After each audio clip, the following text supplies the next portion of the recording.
नमस्कार, हम श्यामा बजै छी। जय माता जी। जोगिन बन का केना भक्त माता के पुकारे छै से सुनू एकटा गीत। नौ बहिनिया मैया नीमा पर बैसलै रे जान रे जान। नौ बहिनी झूला आब झूलै रे जान रे जान। नौ बहिनी आब झूला झूलै रे जान। व्याकुल भये हम मैया के पुकारू रे जान।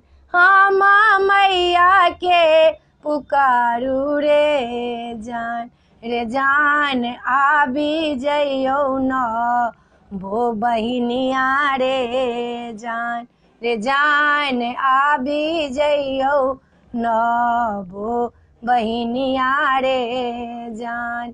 कहाँ गेल किए भेल भैरव सन के भैया रे जान रे जान। भैरव सन के भैया रे जान रे जान। मैया रानी के दियो ने बजैया रे जान रे जान। मैया रानी के दियो ना बजैया रे जान।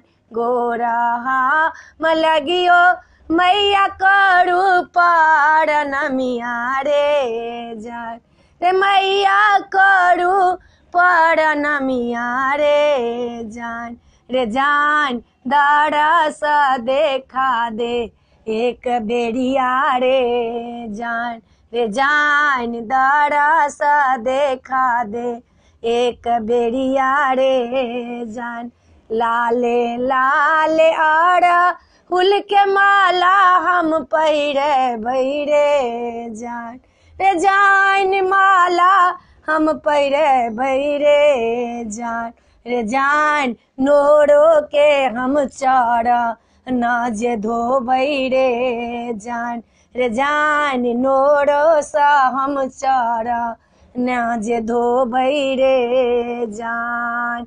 नौ रे बहिनिया मैया नीमा के रे डलिया रे जान रे जान। नीमा के रे डलिया रे जान रे। नौ बहिनी झूला आ झूलैया रे जान रे जान। नौ बहिनी झूला झूलैया रे जान। लाले लाल चुंदरी हम मैया के पहिरे भैरे जान रे जान। मैया के पहिरे भैरे जान रे जान। भावना सा मैया पूजा करबै रे जान रे जान। भावना सा मैया पूजा करबै रे जान।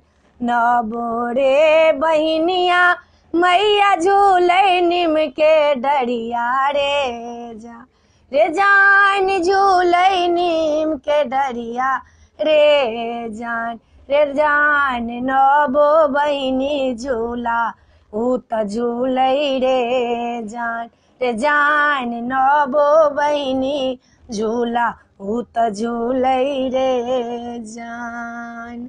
जय माता जी। ई वीडियो अपने सबके पसंद पड़त ई गीत तो हमरा सब्सक्राइब जरूर करब।